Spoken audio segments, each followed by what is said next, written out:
It is always a good time for us to talk about buying a house here in the Tennessee Valley, but when you're on the cusp of spring, it's an even better time. So luckily for us, Bruce Dobb with ChattMortgage has agreed to suspend a few minutes of his morning to talk to us a little bit. Good to see you. Yeah, it's always a pleasure, my friend. Always a pleasure for me too. So, I mean, historically rather, springtime was kind of always the time to list your house. I don't know if that's quite the case anymore. People are buying all the time now.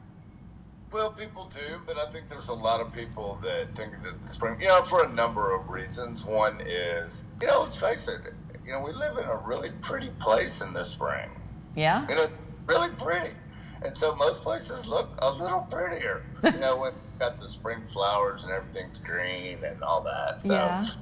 So I think that's part of it's just, people are looking at making moves during the summer because you got kids out of school, so you kind of get that process rolling in the time. So there's lots of reasons, but yeah, we're absolutely seeing things heat up some. The good news is for people buying houses, we're seeing more houses on the market. And so more houses on the market means more opportunities. Things are still really competitive in a lot of times. It's not the stupid competition it was a year ago, but it's one of the things where you ain't the only one looking. Let me ask you this, because if you're a home seller, there's a reasonable chance that you've been in your home for a number of years, so the housing market is not something you're intimately familiar with. Gone are the days of thinking that you could put your house on the market, wait for it to sell, and then while you're waiting, look for your new house. If you're selling your home, you better make sure you're prepared to buy another one because your house is going to go pretty quickly.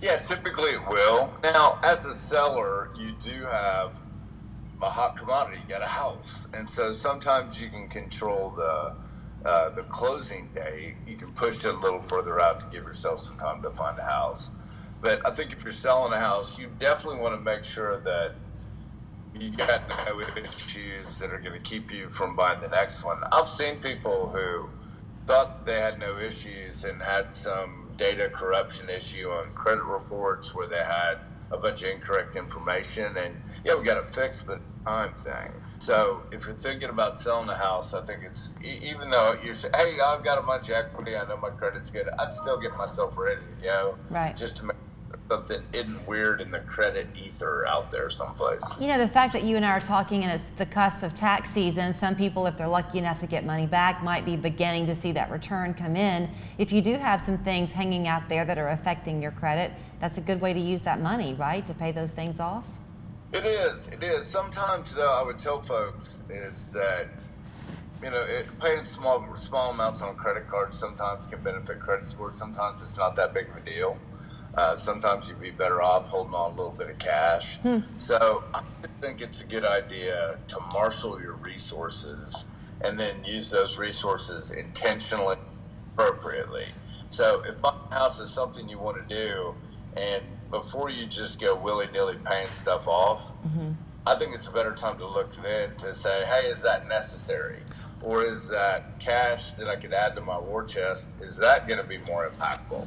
So it's really one of those things that, it's like you want to have a strategy, you want to have an overall arching strategy before you start doing tactics. Right. And so look at your strategy first and make sure you understand kind of where you're at before you start doing tactics. Okay, so with that, I have like a minute and a half left, and not to give you a big head, but could you be one of those resources then for people when they're beginning the journey, sit down with you? Yeah, that's kind of what we do each and every day.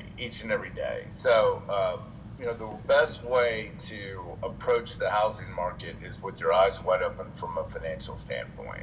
Often people are thinking they're going to zig when they really should zag.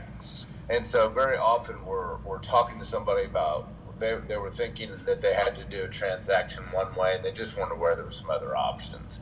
So yes, the first thing you should do is sit down with somebody like me. Hopefully it's me. I'm a pretty fun guy, and I'm a fun guy. It'll be a little more fun. I can tell you it will be. But so give us a shout and we'll be happy to walk you through the process. He is a fun guy. The one thing is with us, we've been around a long time, so we're ready to work with you whenever you are. Okay. You are a fun guy. I could just leave. Maybe that's how I'll start introducing you. Bruce Dodd, fun guy. How about that? Appropriate. All right. He'll talk all types of fun things with you. He might even talk technology. We had to help him get his shot set up this morning, and Ashlyn, our coworker, saved the day, right, Bruce? She did, and it was amazing to be able to walk me through something as seemingly complex as that, with nothing but a smile on her face. Yep. Just says, "Man, she is awesome." That's our girl. Okay, I got to wrap it up. Here's how you'll find fun guy Bruce Dodd at Chat Mortgage, 591-9801, online chatmortgage.com. Thank you, friend. Hey, take care, my friend.